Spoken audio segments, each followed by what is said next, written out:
Hello friends, my self doctor Brijesh Verma. आज हम लोग CV200 वेंटिलेटर जो कि PM केयर की तरफ से मोस्ट ऑफ द हॉस्पिटल्स में हमें प्रोवाइड किया गया है, इसके हम बेसिक फीचर्स देखेंगे और समझने की कोशिश करेंगे। इसकी जो एक बेसिक सेटिंग्स होती हैं वो कैसे होती हैं, क्या होती हैं। इसके दो पार्ट्स हैं बेसिकली जो हमें समझना है। पहली चीज़ कि इसका टेक्निकल मैकेनिकल कनेक्शन कैसे है, कहाँ से क्या कनेक्शन होता है, और दूसरी चीज़ इसका थ्योरेटिकल पार्ट जो कि आप एनेस्थीसिया में या किसी भी बुक से पढ़ सकते हो, जैसे कि रेस्पिरेटरी ग्राफ्स क्या होते हैं और मोड्स क्या होते हैं। तो इसके लिए आपको किसी थ्योरेटिकल बुक से अच्छे से कवर करना पड़ेगा। हाँ, मैकेनिकल पार्ट जो है हम उसे जल्दी कवर करने की कोशिश करते हैं, ठीक है। तो वेंटिलेटर का बेसिक काम क्या होता है? वेंटिलेटर काम होता है कि हमें पेशेंट को ऑक्सीजन देनी है पॉजिटिव प्रेशर के साथ, ठीक है। तो और कंट्रोल्ड वे में देना है। हर चीज़ यहाँ पे कैलिब्रेटेड है कि कितना परसेंटेज क्या देना है, और उसके लिए हमने वेंटिलेटर यूज़ किया है, ठीक है। तुम लोग कुछ चाहो तो बीच में पूछ भी सकते हो कि ये ऐसा क्या है, कैसा क्या है, ठीक है। अपन सिंपल पढ़ रहे हैं तो ठीक है। तो वेंटिलेटर में अभी जो यहाँ पे है अपने पास 3 पार्ट्स हैं। पहला ये अपना ये वाला जो पार्ट है ये वेंटिलेटर है, ये कंप्रेसर है, और ये जो पीछे रखा हुआ है ये UPS है, ठीक है। तो इसका काम पता है अपने को, कैलिब्रेट करके ऑक्सीजन डिलीवर करना। इसका काम है कि एयर को कंप्रेस करके प्रेशर के साथ में एयर को डिलीवर करना। कंप्रेसर इसलिए ज़रूरी है। और तीसरा ये जो अपना इधर पीछे दिख रहा है, इस साइड से आगे दिखा दो, ये है अपना UPS का काम है कि बैटरी बैकअप दे रहा है, ठीक है। बीच में बिजली चली गई, कुछ हो गया तो उसके लिए है ये, ठीक है। अब इसके बेसिक अपन कनेक्शन समझ लेते हैं कि क्या है।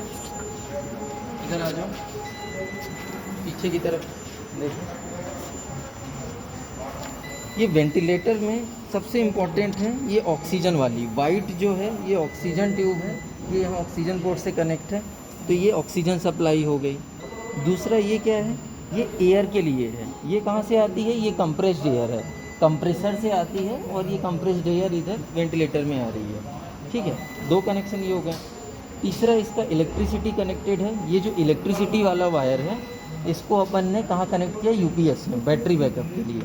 यहाँ पे ये मेंशन किया हुआ रहता है कि वेंटिलेटर वाला प्लग ये है और कंप्रेसर वाला प्लग ये है।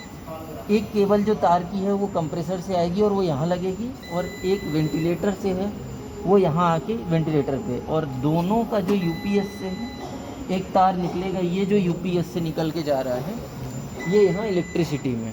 तो ये इसका इलेक्ट्रिसिटी का कनेक्शन समझ गए हम कि जो एक तार है ये UPS से एक कंप्रेसर के लिए और एक वेंटिलेटर के लिए, और ये ऑक्सीजन समझ गए, ये एयर समझ गए, ठीक है। UPS का जो स्विच है जो वो इधर इस साइड है। UPS का स्विच ये देख सकते हो, ये यहाँ से ये ऑन और ऑफ करने के लिए है। ये UPS का मेन स्विच है। तो इससे हमें पता चलता है कि इससे बैटरी बैकअप मिलता है, ठीक है। अब इसके बाद अगले स्टेप में आते हैं यहाँ पे कंप्रेसर में देखते हैं क्या है। कंप्रेसर का जो स्विच होता है वो इस साइड होता है पीछे। इसको हम एक एक करके चालू कर रहे हैं। जैसे ये हमने ऑन कर दिया इधर से। अभी ये कंप्रेसर क्या है, ये बंद है अभी। कंप्रेसर ऑन करने के लिए पीछे साइड ये एक बटन होती है, ये देख रहे हैं, ये बटन हम यहाँ से चालू कर देते हैं। नॉर्मल बटन जैसे चालू होती है ये उसका उल्टा होता है, ये ऊपर की तरफ दबाने पे स्टार्ट होती है, ये ध्यान रखना है हमें। ये है बटन, ओके।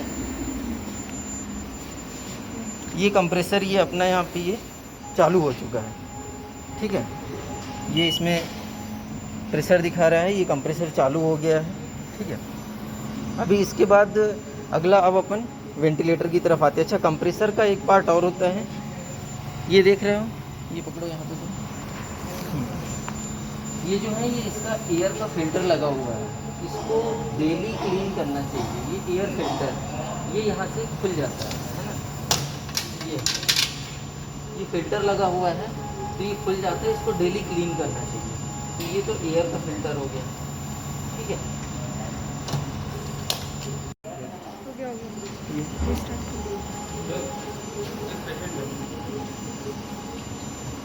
ये जो यहाँ पे दिख रहा है ये इसका ड्रेन है, इसका जो एयर कंप्रेस करके भेजते हैं तो ये वेस्ट जो ड्रेन आता है वो इसमें कलेक्ट होता है। तो इसको वीक में कम से कम एक बार खाली करने की ज़रूरत रहती है। इसको अपने को खाली करना चाहिए। इसको खाली करने के लिए इसको ऊपर उठाना है और फिर इसको रोटेट करके खोलना है। तो ऊपर उठाया और ये इसको ये रोटेट करके खोला तो ये ऐसा पूरा ही खुल जाएगा, ठीक है। और ये अंदर किया और फिर ये नीचे कर दिया तो ये सेट हो गया। तो ये इसको हफ्ते में एक बार अपने को खाली करना चाहिए, ठीक है।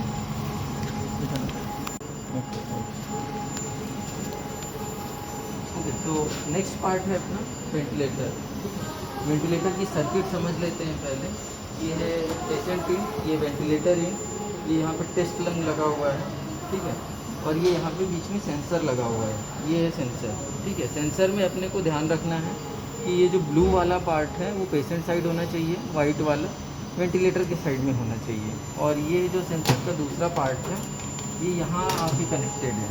ये यहाँ पे भी लिखा हुआ है कि ये पेशेंट साइड लिखा हुआ है और ये वो, तो ये अपने को ध्यान रखना है। इससे हमें पता चलेगा कि जो पेशेंट है उसका क्या पैरामीटर्स है, पेशेंट का कितना अंदर एयर जा रहा है, कितना FiO2, रेस्पिरेटरी रेट क्या है, पेशेंट के क्या रेस्पिरेटरी वाइटल्स हैं वो पता चलेंगे ये सेंसर से हमको, ठीक है। इसके अलावा अपने को एक फ़िल्टर नहीं लगा हुआ है यहाँ पे। हमें ध्यान रखना है कि 2 फ़िल्टर हमें HME फ़िल्टर यूज़ करने हैं। एक यहाँ पे फ़िल्टर यूज़ करना है, ठीक है, और एक इसके एक्सपिरेटरी एंड में।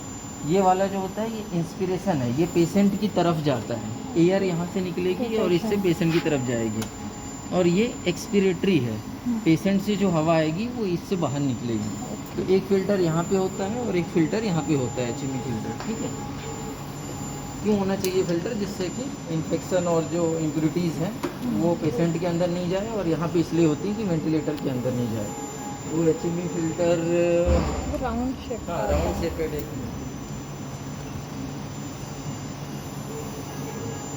ठीक है। ये रखा हुआ है, ये है अपना ये HME फ़िल्टर। तो ये यहाँ पे इसको अपन ये ऐसा इसको कनेक्ट कर सकते हैं, ठीक है। ये कनेक्ट कर दिए, ठीक है।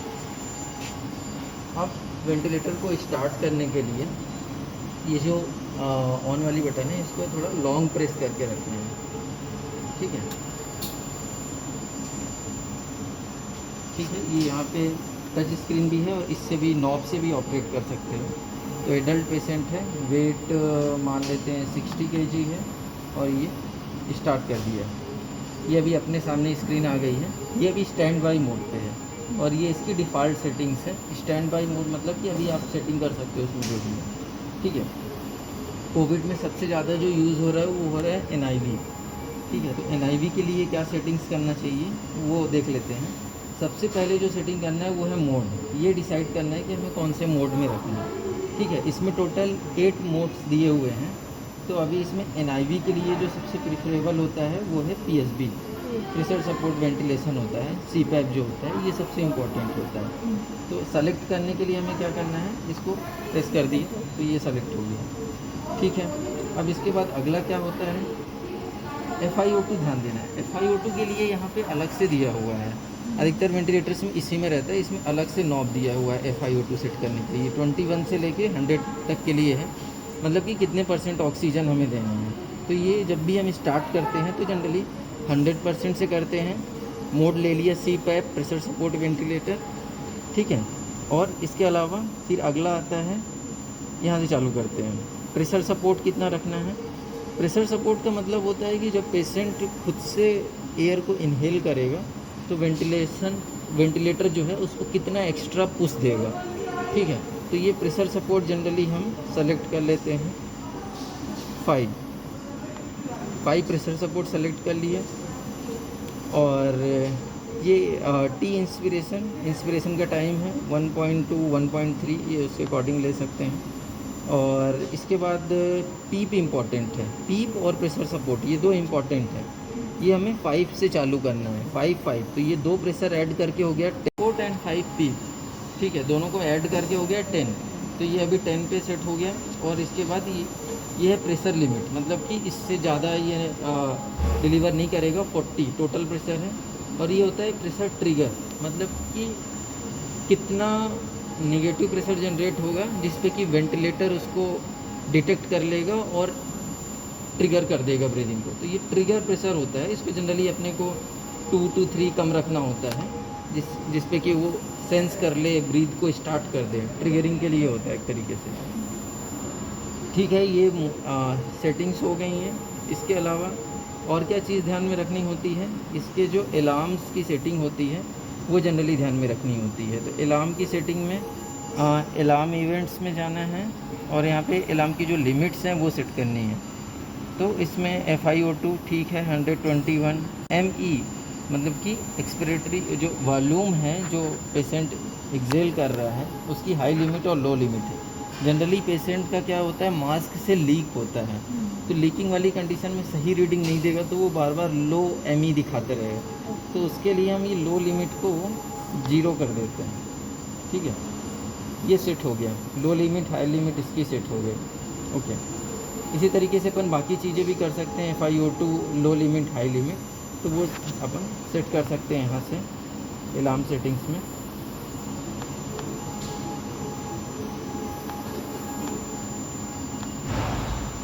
ठीक है, तो यहाँ मोड और प्रेशर सेलेक्ट करने के बाद और यहाँ पे अलार्म की सेटिंग सेट करने के बाद फिर अगला आता है इसको स्टार्ट कैसे करना है। ठीक है, तो ये स्टार्ट बटन पे हमने ये किया और ये स्टार्ट के लिए कंफर्म आ रहा है और ये हमने इसको कंफर्म कर दिया।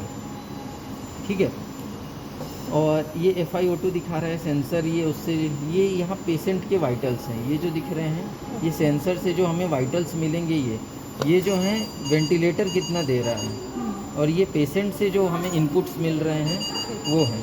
तो ये न्यूमेरिकल्स है और ये ग्राफ है प्रेशर के लिए। ठीक है, तो ठीक है, ये पीक इंस्पिरेटरी प्रेशर है, PIP, पीक इंस्पिरेटरी प्रेशर। इसको 40 या 45 से ज़्यादा नहीं ले जाना होता है, अदरवाइज़ बैरोट्रामा हो जाता है, उसमें लंग्स की इंजरी हो जाती है।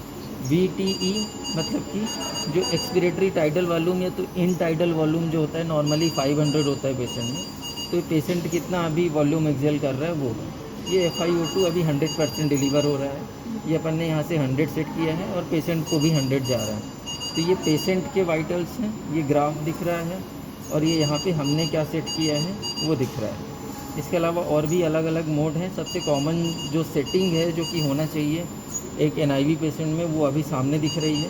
अगर पेशेंट का FiO2 100 करने के बाद भी पेशेंट का SpO2 नहीं आ रहा है, पेशेंट अभी भी बोल रहा है कि वो कंफर्टेबल नहीं है, तो हमें धीरे धीरे प्रेशर सपोर्ट 5 फिर 8 फिर 10 धीरे धीरे प्रेशर सपोर्ट बढ़ाना चाहिए। और अगर फिर भी नहीं हो रहा है तो धीरे धीरे पीप को भी बढ़ाना चाहिए। ठीक है, तो पेशेंट को अपने आप हम ये तरीके हैं जिससे कि हम बढ़ा सकते हैं। और ठीक है, बस।